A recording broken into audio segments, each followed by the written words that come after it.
C&J Productions, the PE turned RE and Jack's Business Top co-op smash. Do you feel as though you're a loser in life? Do you sit at home every day knitting a sweater with tons of yarn? Are you are your friends and family worried that you're going to become the next crazy cat person?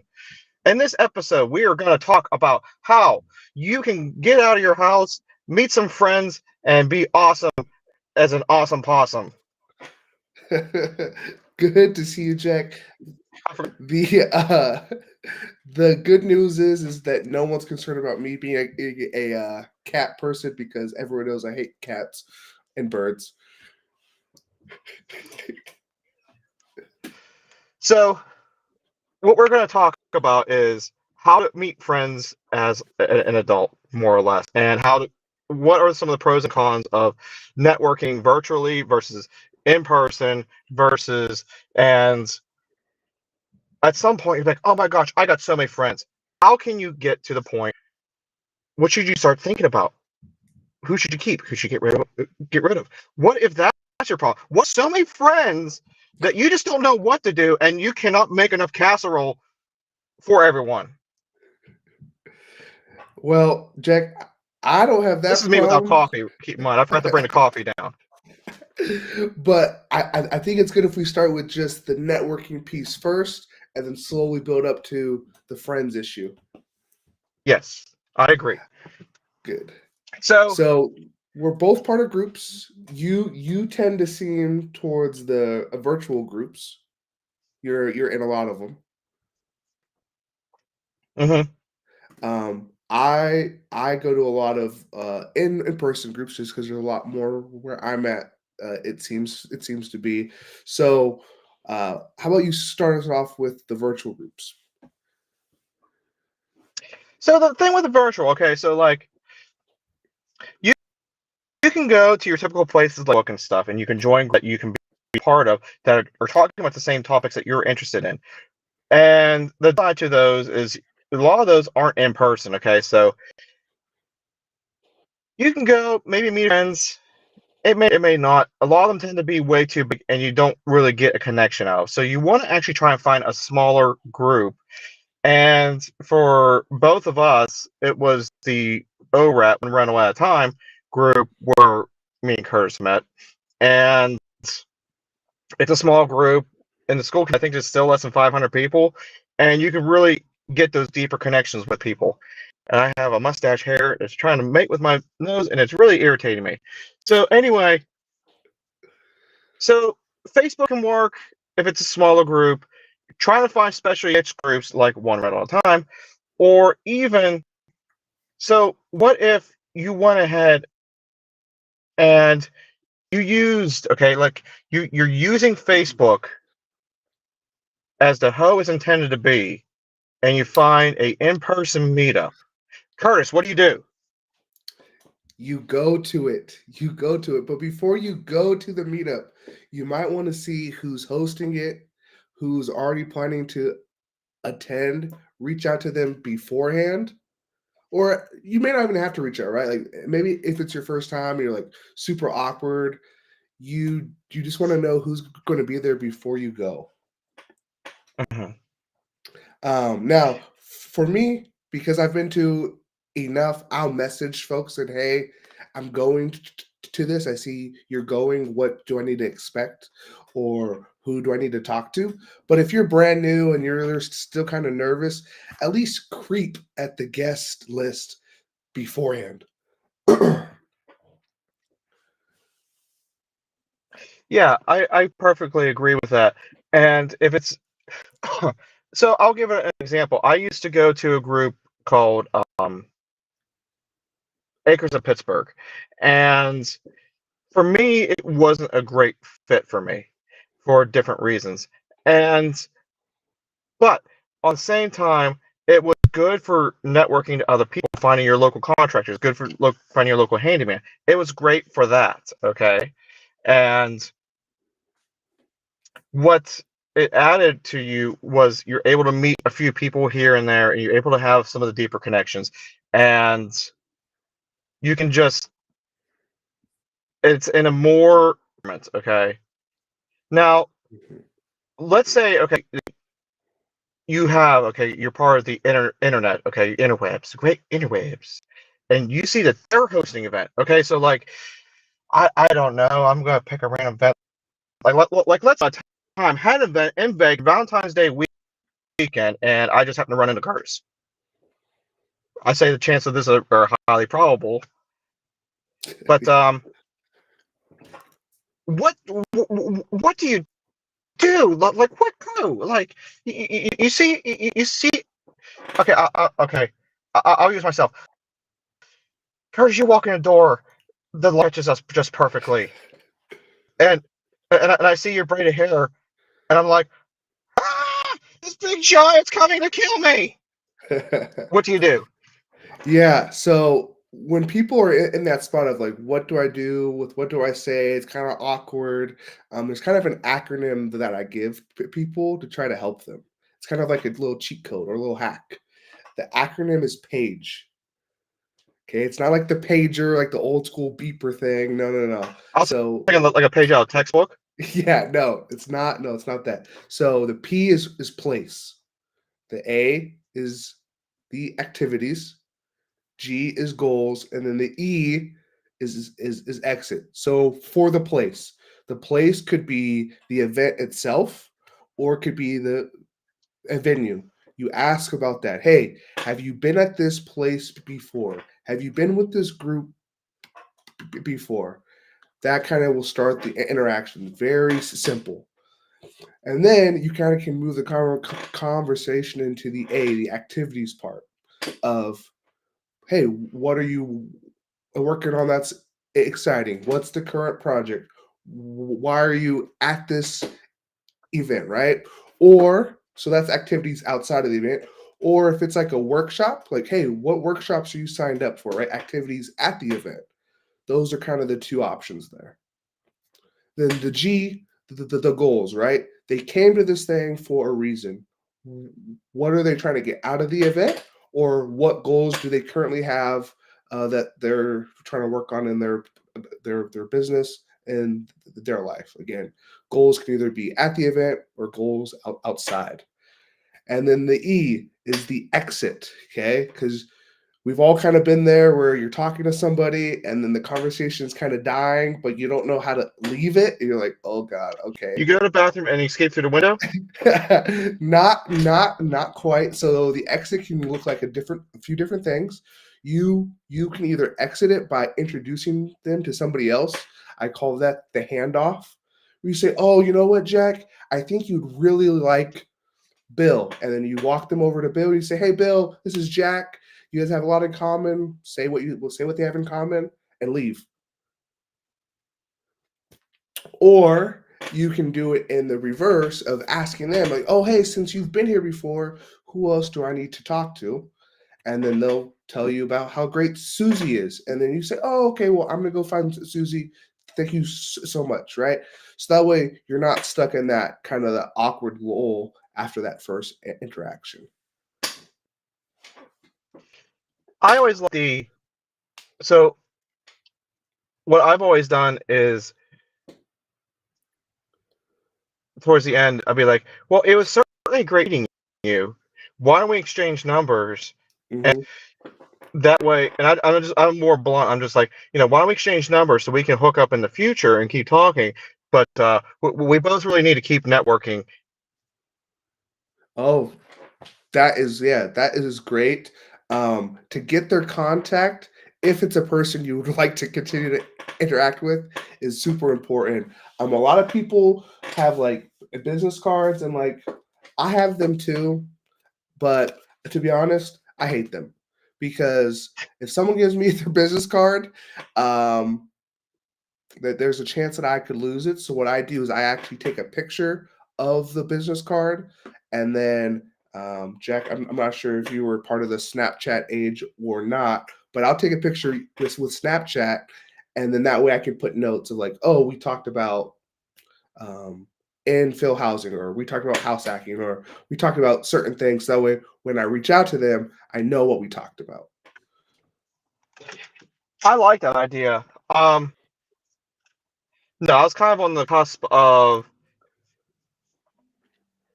and I forget who said this. So like someone mentioned you just doing like notes on people, and then writing down what you thought. So like you exited the conversation, and then you go stand and pout in a corner for like 5 minutes, writing down the highlights of the conversation, and before going to your next one. And you could do that, or some people even just have like a pen and paper and they just write notes. You could do Mhm. that. I don't know. It's really up to you. I'll share the Yeah, link to the world to get some people's in here. nice. Yeah, I think it kind of depends on who you are, how good your working in memory is. Mine is pretty good. I also don't want people to see my terrible handwriting, so I'm not going to take notes right in front of them. My handwriting looks like a doctor prescription, so it's not the great first impression. Uh, I'm pretty good. So if they give me their business card, I'll just type in the notes super quick. Um, yeah, there's a few tricks that you can kind of do. It's just what works best for you. Yeah, awesome. So, what else did you want to mention on this one? Because we talked about. So, what are the pros and cons of in person versus virtual? Because I'll tell you one of the things I think is a pro is the virtual is it's like a text message almost. Like it's easier to end the conversation. Yeah. Yes, it's easier to end the conversation. You kind of have some background info because they're gonna have a profile, right?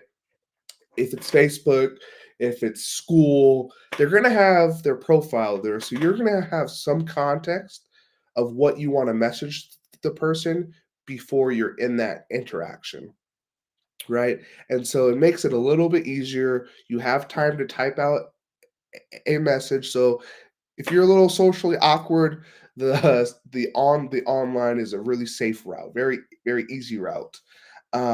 Whereas if you meet in person, if you didn't look at the guest list beforehand or they weren't on there, you may not have any context for what this person is, what they do, what they're about. And so I will say, at least for the ease of first conversation, the virtual wins. Yeah, yeah. Like like we both said, there isn't a wrong way to do this. Okay, there truly is not a wrong way. The only thing that's wrong is you staying in your house and not networking. Because okay, so I'm going to tell you guys a story. This is now story time. Oh boy. Before I got into one rental at a time and all that stuff. Okay, like so I'm listening. Like I was listening to Bigger Pockets. Dion came on, then I listened to Dion. He's talking about Michael Zuber. I how Googled him, found his YouTube channel. I actually reached out to Dion, and Dion, replied. I was astonished by that. Found one rental at a time. Started watching one rental at a time. Bought the course, which I always forget what it's called, that gets you access to the Facebook community. Okay, and I'm reading the rules. I'm doing, and I'm talking about his. What is it? 7 rules, or is it 10 rules, or 11 rules, or whatever it is. And I started laughing at the audit your friends one, because at that time all my friends either moved away for their occupations, careers. They were hanging out with other people. So it was like 2 or 3 years I was solidly by myself, and I was just fine with that. Like I was fine. I was kind of like I felt alone at times. I was meh. It just is what it is. You go to bed. You can't feel sorry if you just sleep through them. But I joined I joined the Facebook group. I literally bought the package just to have access to the Facebook group. Okay, and I reached out and I just put a simple ad in like, "Hey," it's like, "Hey, there's a lot of people in here. I'm looking to meet a few new friends by chance. Is there anyone in here that invests in Pittsburgh?" And I don't know. It was within an hour. This weird guy named Marco Shear responded. He's like, "Hey, I invest in Pittsburgh." He does too. and I started talking to both of them, and absolutely hit it off. And what's funny is another guy. I kind of feel bad about this. I never shared this part of the story before. Mikey was just like, "Hey, there's another guy. He's coming to Pittsburgh. His name is Steve. You should check him out." I blew him off for like 9 months. Was there a reason why you blew this guy off for 9 months? I just forgot. Just forgot. All It, right. it wasn't until I was going through my Facebook notification I saw the add friend thing 9 months Hmm. prior. I was like, oh crap, Whoops. but Steven's cool. Yes, he is cool. Now, folks may be saying, "Well, I don't want to spend money to have to join a group," and that's fine. I can understand that piece. Um, Well, can you afford 67 cents a day? I mean, you're gonna yeah. spend more on a small coffee. Like, I'm honestly knowing what I know now. Okay, like I like the Facebook group. It got me into ORAT. It got me that first step. Okay, I like the school community way better than the Facebook group ever really was. But I feel like if it wasn't for the Facebook group, I probably would have never met Mark or Mike. And Mhm, without that, I probably wouldn't have joined school. Which then, without me joining school, I wouldn't have met you, and I wouldn't have gone to Vegas. I wouldn't have done all this other stuff. That mhm. True, true.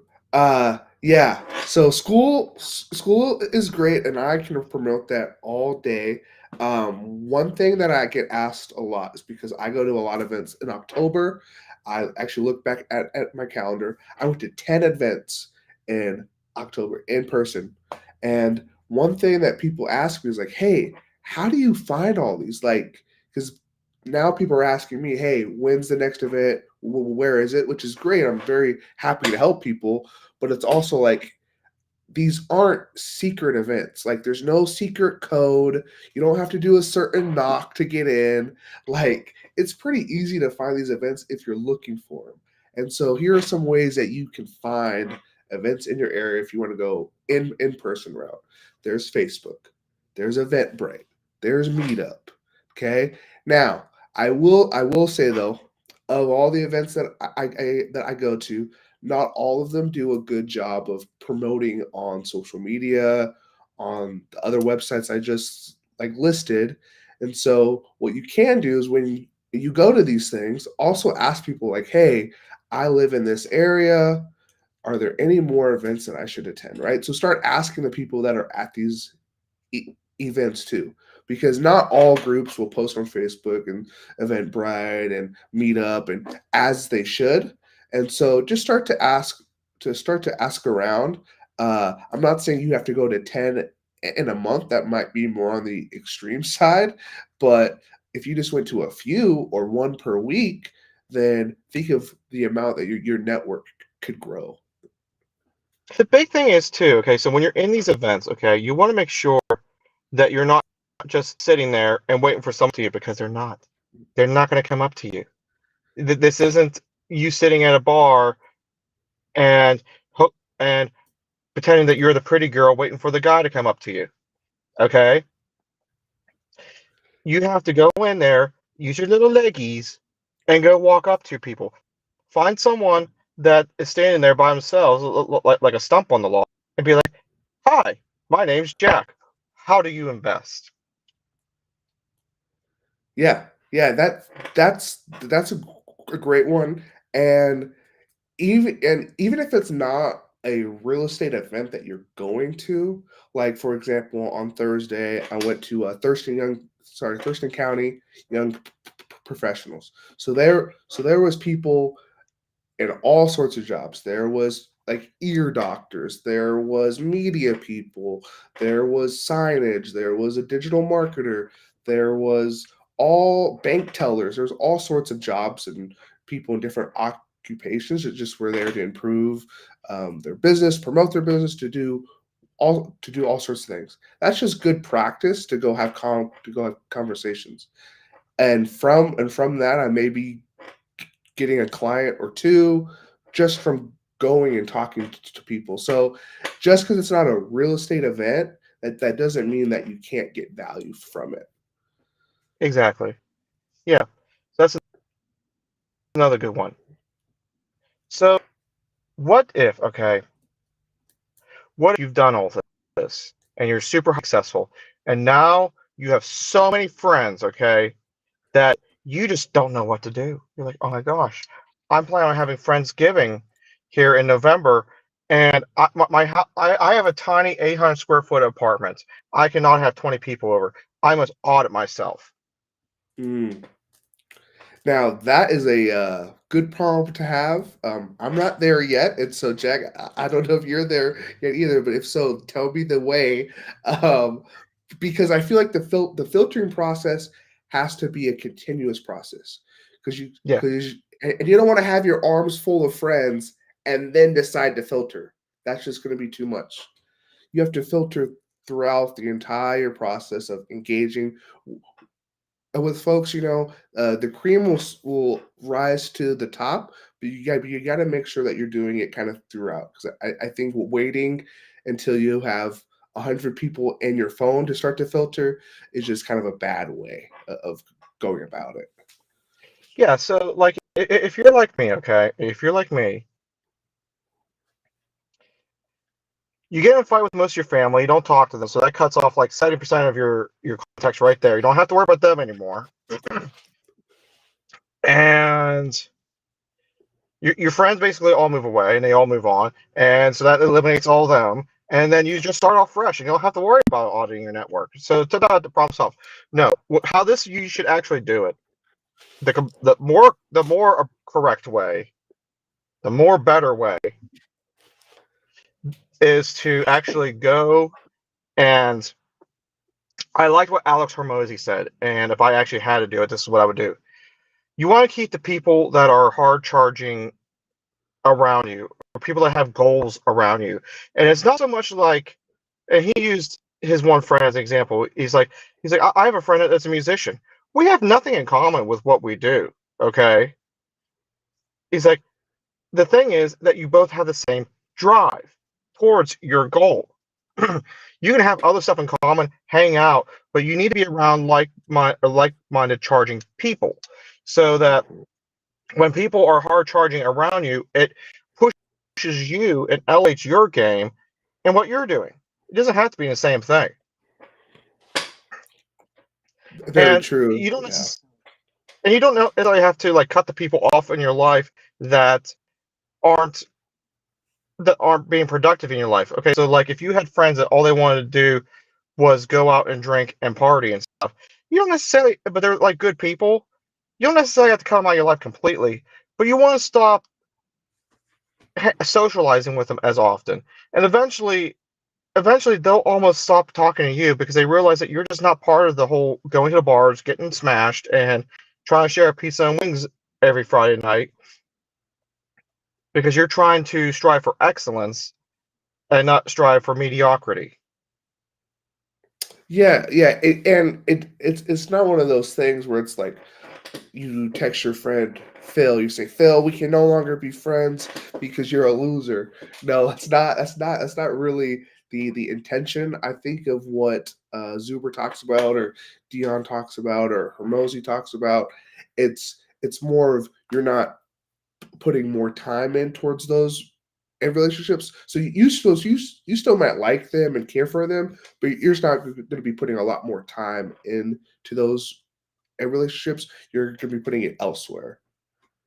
Yeah, so like instead of hanging out every Friday and Saturday, like you might bump it down to just Fridays or once every 2 weeks or even once a month, and then you bump it down to like once every other month. If they're not adding value, but you're building more friendships that are actually benefiting and pulling you up, then you just want to put your effort into the correct places. Is what I'm trying to get at. Yeah, yeah. The grass grows where you water it, type of deal, right? If you don't water a patch of grass, it's going to get dry and die, and that's kind of what the relationships is, right? You only have so much time. You only have so much energy, and so it's not that you don't even dislike those people. It's just you're focused on another thing. You have me thinking about something. I'm not sure. Oh, shoot, we'll go ahead and share it. The grass is green where the without water it all dies. Mm. I'll sure, obviously. Yeah, that's a huh. I don't think I've ever heard that full phrase. That's because I just made it up. I was thinking about You just made it up. yeah. Well, that's pretty good for just a made up quote. Another quote from Jack Stewart. What There crazy it is. nonsense will he say next? There it is. You should start to make shirts, man, or hats or something. If I make a shirt, I am totally getting a tractor and with a manure spreader on because I have another phrase I use at work all the time. People will say, they're like, this is just a shit show. This is a shit show. And I'm just like, well, you can't have a shit show without a manure spreader. There it is. Perfect. Oh I'm not sure man. I'm not So sure how to articulate a manure spreader on a t-shirt though. yeah, that's a tough one. So you had mentioned the inner five on text when we were discussing what we wanted to talk about. I'm not sure what you meant by that. So your inner five, okay? So like, your inner five. So like you have. Oh man, I can't believe that we're gonna go from manure spreading to Jesus, but we're going to Jesus. So like, what people don't realize, okay, like when they okay, they always talk about the 12 disciples, and they think, oh, well, Jesus was just with his bros, and there's the 12 disciples, and yeah, that was it. No, that was his inner circle. Okay, there are a lot of people. Like you had Mary that was always around. You had lots of other people that were always around, but it's just the top tier people were the 12. Okay, so our inner circle is going to five. Get to five. Your five inner circles. You know how I got to five? Because Zuber always says, get to four rentals and then see what you want to do. Well, why not five? Okay. So that's where five came up with. And I want to take it a step further, okay? So what if you build a connection, okay? And this can lead to some unhealthy problems. So take this one with a grain of salt, okay? Your five your five mentors, okay, you can get off of YouTube. So, like, for example, me and Curtis, we both listen to Dion, we listen to Michael Zuber, we listen to Lumberjack Landlord. But sometimes these these mentors on these channels through the YouTube, okay, people build up an extreme connection with. Now, we're lucky enough that we can reach out to these people in real life and action.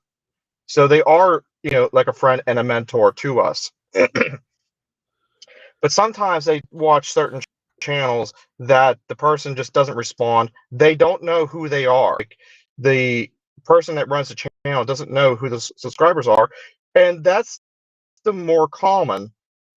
Like maybe the non-common. Okay, the more common is that the person that owns the channel doesn't know who the subscribers are, and and the person that's looking up to the person running the channel. So, like, let's say there's a subscriber to my channel and they're looking up to me.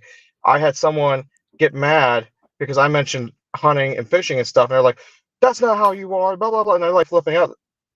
They almost idolize me in a way that isn't true, Mm. and you have to be careful because you don't know the person on this side of the camera as well as you really think you do unless you actually go and meet them virtually or in person and you can see how they are and how they really are because you might find out that when you meet them that they're a rotten person and you really just don't want them in your life. So that's what I'm Mm. saying. Take that with a grain of salt. Really try to figure out who you're letting put in your head because they may have your best interest in their heart as far as like what they're talking about, but you may just not like them as a person Yeah. if you actually Yeah. knew them. Like you almost put them Eh, on that pedestal. yeah, exactly. And like you just don't want to make them something that they're not. Mhm. Yeah, I think that's where the phrase "don't beat in your heroes" or your idols, right? Because you may not like uh, who or what they actually are. Hmm. Have you found that?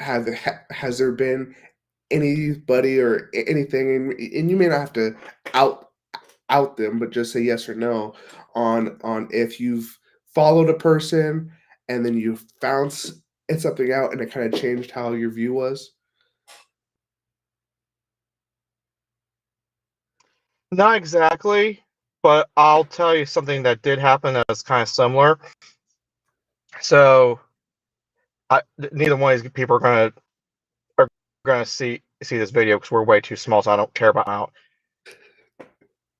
Alex Hermosi always kind of gave me like a weird vibe, like, and I can never put my finger on it, but because he always just seemed like a little too buttoned down, a little too polished, while I was trying to seem raw at the same time. And I couldn't quite put my finger on it. And then I was listening to an interview with Brandon Turner, who I don't always listen to regularly. Like I might listen to a podcast of his once a month, and it just happened to be one I clicked on. I forget who he was actually on someone else's channel,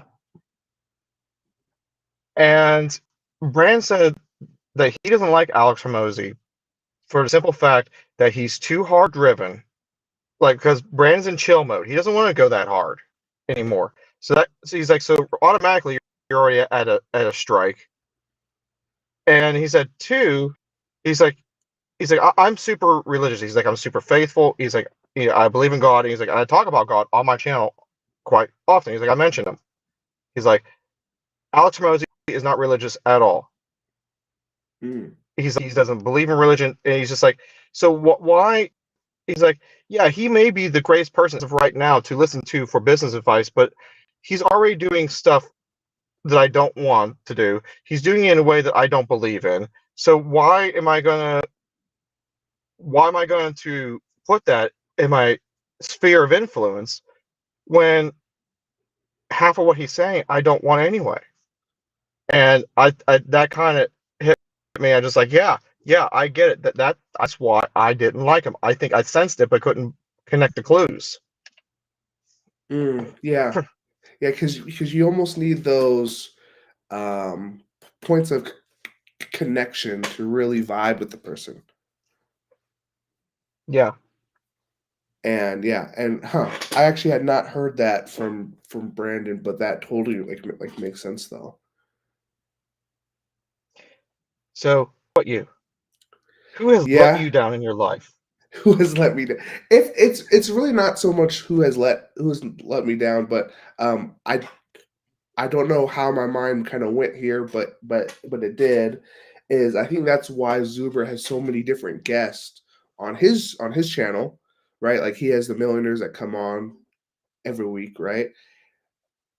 A person I have not met anybody in our community or that watches the channel that likes every millionaire that comes on Zuber's channel, right? Because he has the lumberjack, he has Casey, he has Dion, he has all the loan people. He has so many guests. I have not met a person that likes everybody, even though they're all pretty much in the same world, right? They're all kind of doing the same stuff, Mhm. but yet those points of if those points of connections are missing, you're not going to like them, and So, that's not to change the topic, but to tell a quick fun story on the opposite end of the spectrum. Okay. Um, I forget where I was in the blind center from last year's ORAD event. I I, I must have been in one of the walkways. Okay, because I was leaving the poor man's luncheon, and I was going to sneak into the rich man's luncheon because they had cookies left, and they oh. were out of cookies in the poor man. And I didn't get a cookie, so I wanted a cookie. And that's all I wanted was just a cookie. And I ran into, I crossed, and I was passing by Beth Traverso, and she stopped me. She's like, "Hey, I recognize you." And she's like, your name begins with a J. Uh, you're in the school community." I was like, "Yeah, I'm Jack." and we started talking and stuff. It was just a cool little moment. Hmm. That and then and that's awesome. Up to that point, had you known of Beth? We sent like maybe one mother, and if that, like we sent like maybe one message together. So like for her to even get like the first letter of my name was Mhm. actually pretty impressive. That and that's awesome. So, interesting story about Beth is that I got a text from a client that I used to do work with, and they're like, "Hey, our son is having their senior night for football. Can you come out?" And I said, "Absolutely, I would love to go." So we're kind of sitting in the stands, or we're watching the game, and then on the announcement, they're reading off, like, "Oh, thank you to tonight's sponsors, the Beth Traversal Group." And I was like, "Oh wow!" So like that, she had this big old sign there, and I guess she had sponsored the football team. And I just looked over to the clients and said, "Oh, this is such a small world. I know Beth." And so it's very kind of cool to see all the overlapping pieces that these people we Hmm. see online are not just the online people. They're having a real impact. So before we head out, what is your next networking opportunity? So on my channel, Jack's Business Talk, on on the YouTube universe, every Thursday at 3 p.m. Eastern Standard Time, we do a weekly meetup. Um, this next one is going to be hosted Trade Better 99. I may or may not be there, but yeah, I don't know. I think I actually want to try and find a in-person meeting. I found one that I really liked, but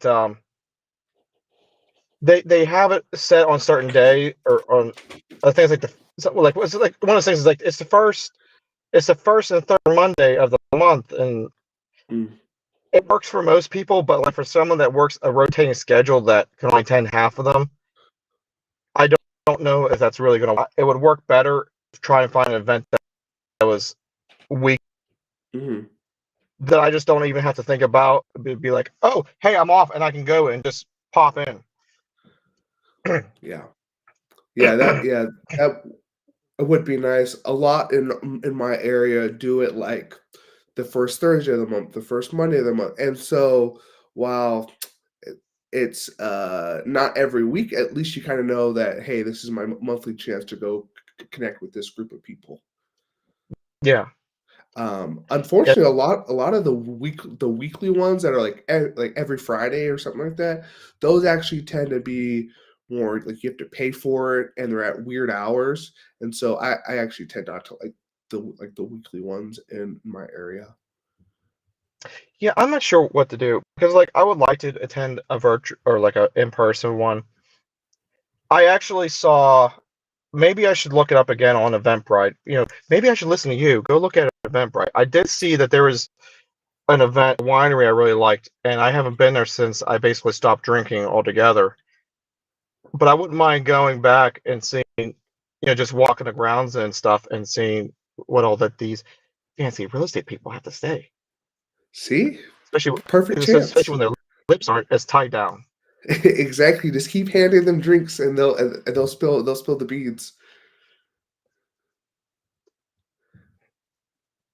Nice. For my area, well, it's a little bit south, but if you are in the Lewis County area, there's going to be two events next week. Uh, Next Thursday, there is the Lewis County Young Professionals, and there's also the Lewis County Landlord and Meetup as well. If you're interested in more details on that, you're free to DM me on Instagram or Facebook, PE turned RE, and I'll send you over the details.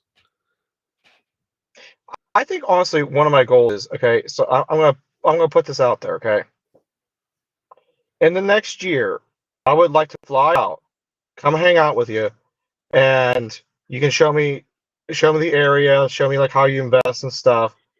and go to a Tacoma meetup. Oh yes, sir. That would be awesome. Our last one was huge. There was like 15 people. Yeah, I saw some pictures of it. Yeah, yeah, and I think I everybody. wouldn't count me being a regular though. No, no, Like, no. But no, but it's really cool. I think everybody in the recent pictures, they're all doing like really cool things, and so we'd be happy to have you. cool. Yeah, it'd definitely be cool to stop by. Well, I think that's a wrap up on this episode of C and J Productions.